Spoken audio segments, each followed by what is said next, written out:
Bon, l'immobilier au Canada, on sait, c'est un sujet énorme. Mais il y a un aspect particulier, fascinant et honnêtement super mal compris dont on parle très peu.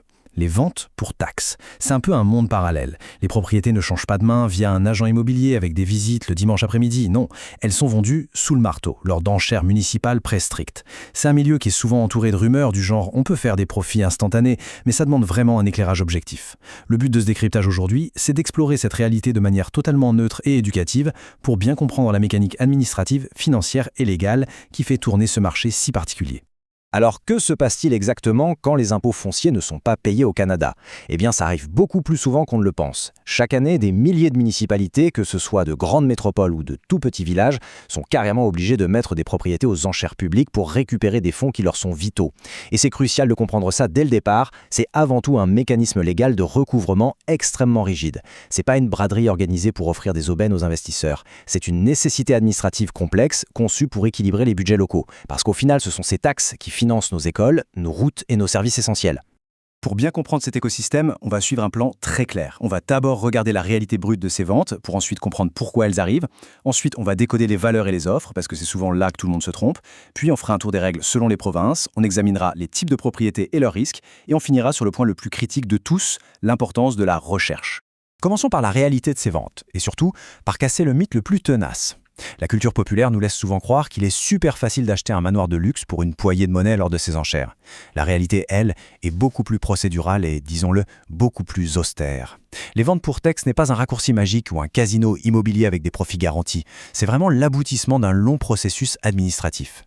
À la base de tout ça, il y a ce qu'on appelle les arriérés de taxes. Mais comment on en arrive là dans la vraie vie? C'est rarement de la mauvaise foi.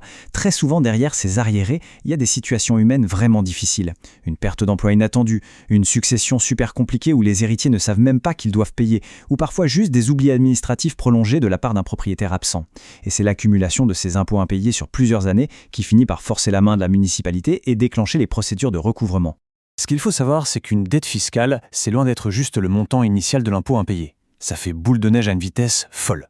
Aux impôts de base s'ajoutent très vite des pénalités sévères, des intérêts qui s'accumulent avec le temps et toutes sortes de frais légaux engagés par la ville. Une petite facture oubliée peut vite devenir un fardeau financier énorme. Mais attention, l'intention de la municipalité n'est pas de faire un profit. Son seul et unique but, c'est de récupérer très exactement cette dette accumulée pour renflouer ses coffres. Ni plus, ni moins. Mais concrètement, comment on passe d'une série de factures impayées au marteau du commissaire-priseur? C'est tout un cycle de vie et c'est important de comprendre cette mécanique. C'est un mécanisme qui est super lent et qui s'étale sur des années. Tout commence quand les impôts dépassent les échéances légales. Au fil des ans, les arrières s'accumulent en silence. Après une période d'attente stricte imposée par la loi, la ville lance officiellement la machine.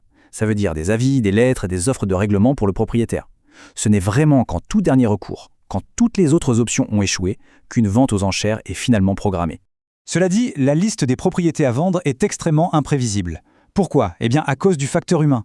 Très souvent, un propriétaire trouve une solution de financement à la toute dernière seconde ou un proche intervient pour payer la dette juste avant le début de la vente. La propriété est alors retirée sur le champ.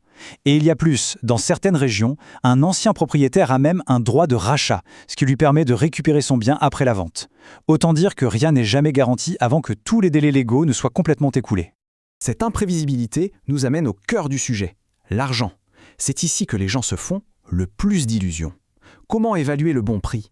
Il faut absolument séparer certains concepts qui ont l'air similaires, mais qui sont totalement différents dans les faits. Prenons la différence entre l'évaluation municipale et la valeur marchande réelle. Sur papier, une évaluation à 300 000 $, ça a l'air super. Mais cette évaluation, elle sert juste à calculer les taxes et elle date souvent de plusieurs années. Elle ne garantit absolument pas l'état actuel de la maison. Le bâtiment a très bien pu être vandalisé, incendié ou avoir d'énormes problèmes structurels, ce qui fait chuter sa vraie valeur marchande à presque rien. A l'inverse, un terrain vague, évalué à 3 fois rien, pourrait cacher un super potentiel de développement. C'est le jour et la nousse. C'est la même chose quand vient le temps de miser. L'enchère de départ correspond toujours à la dette fiscale. 15 000 $ pour une maison, ça attire les foules, c'est sûr. Mais l'illusion de l'aubaine s'évapore très vite en salle. Avec la frénésie des acheteurs, le prix final grimpe souvent en flèche pour se rapprocher, voire dépasser la vraie valeur marchande. Il faut se mettre ça en tête. La dette, c'est juste le ticket d'entrée. C'est jamais le prix de vente final. Et ça nous amène au plus gros piège pour les débutants. Pensez que les règles sont les mêmes partout. Au Canada, l'immobilier et les taxes, c'est de juridiction provinciale et municipale. Bref, il n'y a aucun manuel national. Le paysage légal au Canada, c'est un véritable casse-tête. Le fameux droit de rachat dont on parlait en est le parfait exemple. Dans une province, on peut remporter l'enchère, mais devoir attendre 1 an dans l'incertitude totale pendant que l'ancien propriétaire a le droit de rembourser pour récupérer sa maison. Dans une autre, la vente est finale à la seconde où le marteau tombe. Les méthodes de paiement, les délais, tout change. Participer à ces ventes demande de connaître sur le bout des doigts la loi exacte de l'endroit où se trouve la propriété. Au-delà des lois, il y a la réalité physique, ce qu'on achète vraiment. Et selon le type de bâtiment ou de terrain, les dangers ne sont pas du tout les mêmes. Il y a vraiment de tout aux enchères. Des terrains vagues, des maisons familiales, des condos et même de gros bâtiments commerciaux. Et chaque catégorie demande un niveau d'analyse différent. Un terrain vacant, par exemple, pourrait être totalement inconstructible à cause de nouvelles lois sur les milieux humides. Un bâtiment commercial, lui, pourrait cacher des problèmes environnementaux massifs comme des sols contaminés. Et devinez quoi? Ça deviendra instantanément le problème du nouvel acheteur. Sans vouloir être dramatique, les risques sont bien réels. Acheter à l'aveugle, c'est s'exposer à récupérer un titre de propriété avec des dettes énormes qui survivent à la vente. C'est aussi prendre le risque d'acheter une maison avec des occupants ou des locataires qui refusent de partir, ce qui mène à des procédures d'expulsion épuisantes. Sans parler des rénovations majeures qui peuvent coûter plus cher que la maison elle-même. Tout est toujours vendu tel quel. La municipalité ne donne absolument aucune garantie. Face à tous ces dangers, il n'y a qu'une seule façon de se protéger. Une seule ligne de défense entre un bon achat et un désastre financier, c'est la recherche. Ici, faire ses devoirs, c'est pas une expression en l'air. Ça veut dire fouiller dans les registres fonciers pour trouver d'éventuelles hypothèques de la couronne. Ça veut dire aller sur place pour inspecter visuellement l'extérieur, vérifier les plans de la ville et surtout faire appel à des professionnels. Consulter un avocat spécialisé en immobilier ou un notaire, ce n'est pas optionnel, c'est carrément indispensable avant même de penser à faire une offre.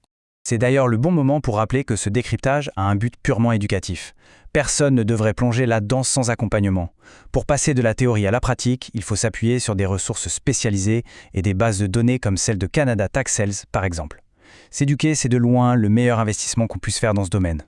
Au final, tout ça repose sur un équilibre très délicat. Comme le résume si bien cette idée, les ventes pour taxes représentent des opportunités pour certains, un moyen de survie financière pour les villes, mais aussi, et on ne doit jamais l'oublier, des épreuves personnelles extrêmement difficiles pour les anciens propriétaires. Garder cette empathie en tête, c'est essentiel, car derrière chaque dossier légal, il y a une histoire humaine. Alors, la vraie question au terme de cette analyse, ce n'est pas de savoir s'il reste des bonnes affaires à faire. La question, c'est de savoir si les acheteurs sont véritablement préparés pour affronter la réalité juridique impitoyable de ces enchères. Dans ce domaine, une préparation béton et des conseils d'experts vaudront toujours infiniment mieux que la dangereuse illusion d'un profit facile. C'est un marché fascinant, mais qui ne pardonne pas l'impréparation.